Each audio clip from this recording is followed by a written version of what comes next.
And every day we get closer to GTA 6, and with hype levels reaching fever pitch for a game that's not even released yet, here are 10 things we're most excited to see once GTA 6 does indeed launch. But what's going on, guys? It is Ketch back with another video on the channel. If you're new around here, don't forget to like and subscribe. It's really helping the channel grow. Almost nearing 1,000 subscribers, so any support will be greatly appreciated. But let's get straight into this list.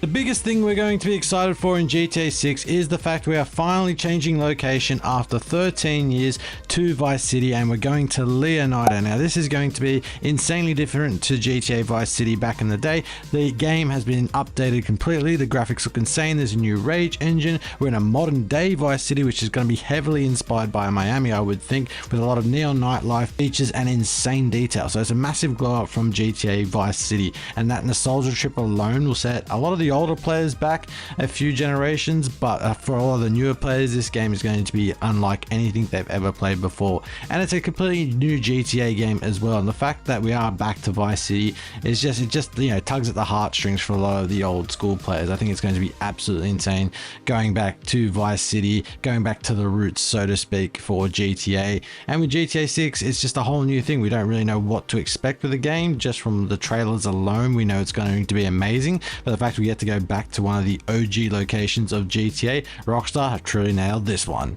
The second thing we're going to be really excited for, of course, is the map. Now this map is going to be even bigger than GTA 5's map in Los Santos, and that is because we've had 13 years of GTA 5. I think everyone's got well used to that map, and probably it's now been overdone, and to be perfectly honest, it's time for a change. And with the GTA 6, the map looks insane just from the mapping concepts we've seen so far. I'll probably pop a few up on the screen, but you know, it's just going to be a massive map, which is going to make travel across that map very interesting. There's obviously no flying vehicles in single player, but there are 6 different locations so far. We have the Leonida Keys, the Grass Rivers or the Everglades, Port Gellhorn, Vice City, Mount Callaghan National Park, and of course Ambrosia. Now these are the 6 locations that we got from the trailer 2 update, which was then brought to us on the website. And I think just with the amount of locations so far confirmed in the game, they're probably going to be even more confirmed at a later date with a trailer 3, hopefully. I think just with that amount of locations, we are going to have so much to do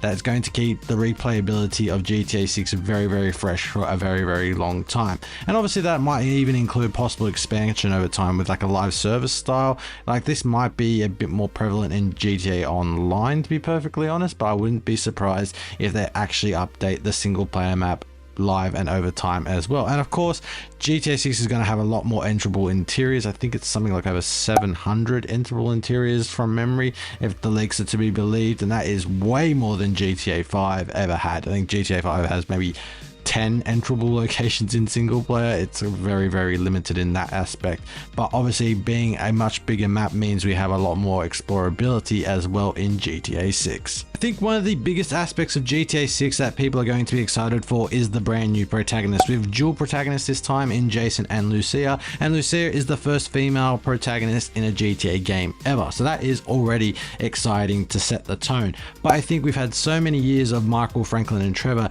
that having 2 brand new protagonists sort of sets the change a little bit from what we were used to, and gives us a bit more of an insight into what Jason and Lucia are like. We obviously know that GTA 6's protagonists in Jason and Lucia are quite heavily influenced by the real life Bonnie and Clyde story. I'm curious to understand if they actually end up the same way Bonnie and Clyde did in real life. You can look that up online for yourself if you don't know how they ended up, but I think with Jason and Lucia, I think Rockstar are going to use that as a heavy influence, but in that same retrospect probably create their own really good and amazing story that, you know, gives an in-depth look into both Jason and Lucia, but also fleshes out their character a bit more than what we've got from the website so far. We know Jason is former military, and we know Lucia has had a tough upbringing, always fighting for her family, which will probably play into GTA 6's opening missions, I feel like, just to give you a bit more of an understanding into what Jason and Lucia are like and how they act and how they eventually interact with each other. And I think that whole idea of how they interact with each other is going to be quite a big talking point and game point for GTA 6, because I think that relationship obviously sets the tone, but I think the way that's going to be received by the GTA community just generates a lot of excitement just from that alone, and that is probably one of the main things I'm very interested in, just, you know, having that first mission playing as a new character in GTA. Now, obviously, one of the main exciting points of GTA 6 is obviously the return of the 6-star wanted level, and that in its own right brings out a whole new thing regarding how the police AI will operate in GTA 6. Now, obviously, with the enhancements to the Rage 9 engine, you would think that the police would act a lot more smarter and a bit more realistic than their counterparts do in GTA 5. To be perfectly honest, I think Rockstar will do a good job of making the police AI a lot better than it was in GTA 5. But me personally, I think the best police AI is 21 years old and it lies in Need for Speed Most Wanted. I don't know what it is about that game, but the police are just so on point and so realistic that if they could somehow copy, or not even copy it, sort of replicate that Need for Speed Most Wanted police AI and the call outs and the cop chases, I think GTA could actually be a really fun game in trying to escape from the cops. It could spawn a lot of videos titled How to Escape a 6-star Wanted level, and I just think having a much more realistic police AI based on a game like Need for Speed Most Wanted's police AI back in the day, I think will make GTA quite exciting and really fun, but at the same time probably will make it pretty frustrating as well. I wouldn't mind if it also sort of replicated Need for Speed's heat system as well, where after a certain period of being chased by the cops your heat level goes up, and also with that, having that heat level continually going up means a much larger police presence is chasing after you. So you know, whether it's at 1-star wanted level, you might only have 1 or 2 cops chasing, but by the time it reaches the 6-star wanted level, you probably almost got the military on you. So it'd be something cool like that is what I would like Rockstar to sort of replicate. And if you're wondering what the call out sounded like in Need for Speed Most Wanted and what they should sound like in GTA 6, then here you go right now. Patrol members be advised. A street racer has just been reported eastbound past Diamond Park, requesting units to head up. Any more details on that call? Suspect is in a silver BMW. Yeah, I'll head up that way. I'm in the area. But honestly, I think it'd be really exciting just to see an evolving of the police AI in GTA 6, and it's one of the more exciting things I'm looking forward to in GTA 6. I think another area of the game that a lot of people and fans are going to be excited for is the heists in GTA 6. Now, we were privileged, I would say, in GTA 5 with the heists that were available in both story mode and in online as well. If we just look at the story mode heists at face value, there are some really fun ones in there. Obviously, the big one at the end, obviously the probably the biggest heist. I wouldn't say necessarily it's my favorite heist.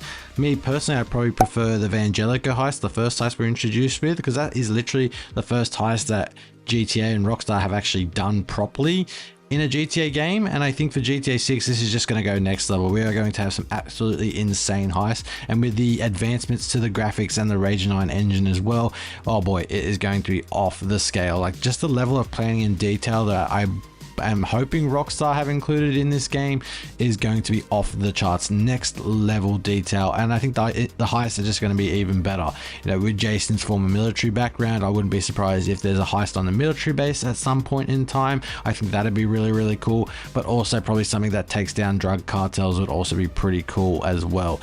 The final heist of the game would not have a clue what that could potentially entail. Maybe something similar to GTA 5 in taking down all your enemies, or something completely different. I just have no idea where they are going with it, but I'm looking forward to heists in GTA 6. Now, I did mention it earlier in the video, but Enterable Buildings being a major part of GTA 6 is going to make the experience for GTA players that much better than GTA 5. One of the things that I liked from previous GTA games is the ability to go into buildings that you might not necessarily think you can go into, or buildings that might be, you know, quite accessible in real life. The case in point is in GTA 4, you can go into a burger shop and order a burger quite easily. Now, for some reason in GTA 5, you cannot go into any burger shop and order a burger, because guess what? You can't enter the building in GTA 5. Now, I hope for GTA 6, and if the leaks and reports are to be believed, there's going to be over 700 enterable buildings. Now, that's over 70% of buildings in GTA 6 being enterable, which marks a significant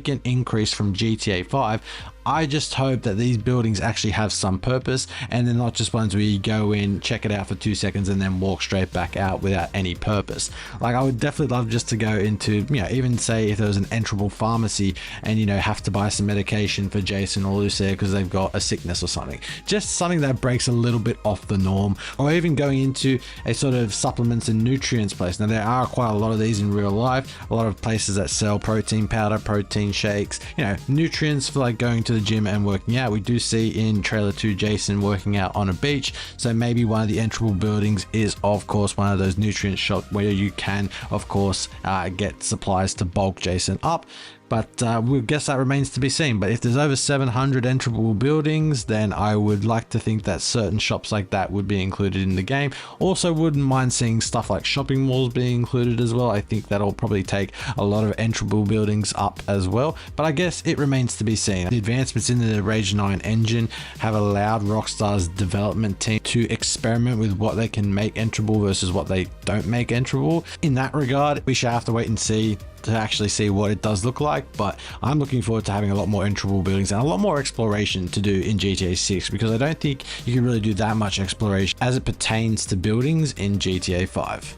I think one of the major aspects that people would be looking forward to or excited for GTA 6 is of course the car culture in GTA 6. Now, obviously car culture always plays such a strong role in GTA games, it always has, and I think with GTA 6 and the upgraded graphics with the new Rage 9 engine, and of course the car culture that is so clearly evident within the GTA community at this current point in time, we'll probably see this taken to the next level as well, with stuff like car customization being taken to the absolute next level. I think a lot of people will like to customize all their cars. I feel like whatever the equivalent of Los Santos Customs will be in Vice City, or Leonida for that matter, Leonida Customs or Leonida City Customs, whatever they want to call it, will just be awesome for GTA 6. And I think a lot of car people and car lovers will just be taking this literally to the next level. It's also been in a couple of the trailers as well, where there have been shots of different cars. I think there was even a car meet in trailer 1 from memory that looked pretty cool. So I think the car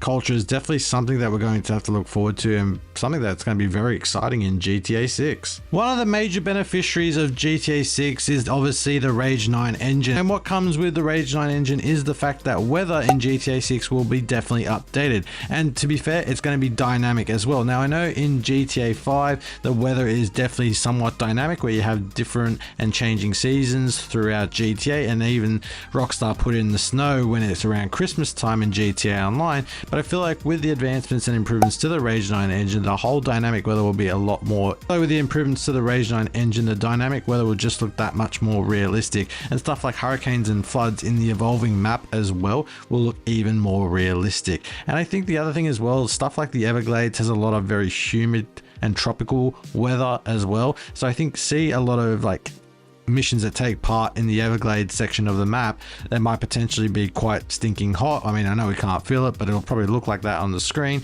but also the fact that it'll probably be very humid in that as well. But also, that being said as well, look at other parts of the map that could potentially have a lot of dynamic weather involved, including the beaches, where, you know, a change in weather could mean, you know, a thunderstorm or a hailstorm or whatever it may be in that part of the world. I think it just makes the map feel more alive, and the fact that random events happening like weather changing, it just makes the map feel so much more alive. And I think if that happens mid-mission as well, that would be really good for content creators as well, because you can just get that differing view of the landscape as it changes throughout the mission. Like, for example, a mission could feel a lot more tense if the weather changes from like nice and sunny and everything's going all right to like thunderstorms and hail and moving parts of the map, you know, as the mission you start getting chased by more and more bad guys in the game. So I definitely think within story mode that could be really cool as well. And also within the game as well, we could also look at world events. Now I know these also occur in GTA 5 as random events, right? And I think, you know, having differing random events would be quite interesting in GTA 6. I just wonder how they're going to improve on that from GTA 5. They definitely had quite a few and some unique random events in GTA 5. I think the one that sticks out to me in GTA 5 at least is when you got to save the construction guy from being crushed by the construction equipment and having to save him from that. That's probably one of the more unique ones in GTA 5. But I think when GTA 6 comes, the whole dynamic weather and world events that are evolving around the Rage 9 engine is going to be very cool. One of the things that's always bugged me about GTA 5 and actually GTA Online is the fact that NPCs can act a little bit dumb in the environment of GTA. Like, what I mean by that is, for some reason NPCs won't take much presence to actually know you're there, or for some reason won't believe that you're actually there unless you're right in front of them.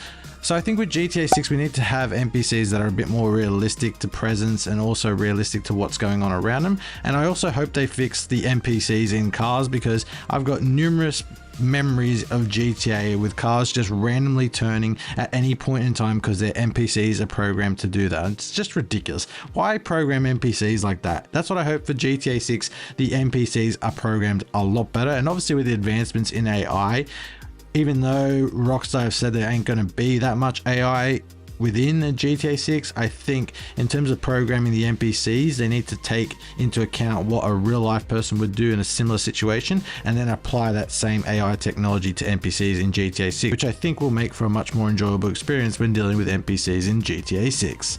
I do also think the GTA community will be excited for the improvements into gun realism and gun weaponry. I feel like the weapon wheel in GTA 5 has now become quite outdated. I mean, the game is 13 years old, but I feel like that weapon wheel became quite outdated around 5 to sort of 6 years in. It just didn't really make much sense after a while. I definitely get it at the start when it was like, oh, well, this is cool, I get to switch out guns on a weapon wheel. But I feel like within GTA 6, with all this realism coming into the game, I feel like having a weapon wheel wouldn't make too much sense. I'm not sure what the leaks have suggested is going to come into GTA 6 from a weapon wheel perspective, or even if there is a weapon wheel, but I would love to see no weapon wheel with just like sort of like you know, like a gun on your person, like a gun belt for the protagonist in single player. Maybe it might be easier to do in single players as opposed to GTA Online, but I think it'd just be a lot more cooler to see a lot more realism when it comes to the weaponry in GTA 6. Now obviously that's going to happen because a lot of the weapons will be updated to their real life counterparts, so you get that bit of realism as well, and obviously a more grounded combat system as well. The combat system in GTA 5 and GTA Online is very silly. Like the whole diving behind cover and then shooting to try and get an enemy is a bit stupid. Like I just don't understand it. It's just, it makes no sense because you're shooting at an enemy in GTA 5 and you know, because of there's, you know, an obstacle in your way, you can't shoot around it or above it or whatever it is. But you know, with GTA 6, you know, having that Rage 9 engine and that more realism in the game, I think this issue would be sorted out and we'll have a much more realistic and grounded combat system in GTA 6. But that has been the end of this video, guys. I hope you have enjoyed. Let me know in the comment section what else you're looking forward to and what you're excited for in GTA 6. But with that, guys, I'll leave it to it. Have a great rest of your day and I'll see you with another video very, very soon. Have a good one, guys. See ya. Bye bye.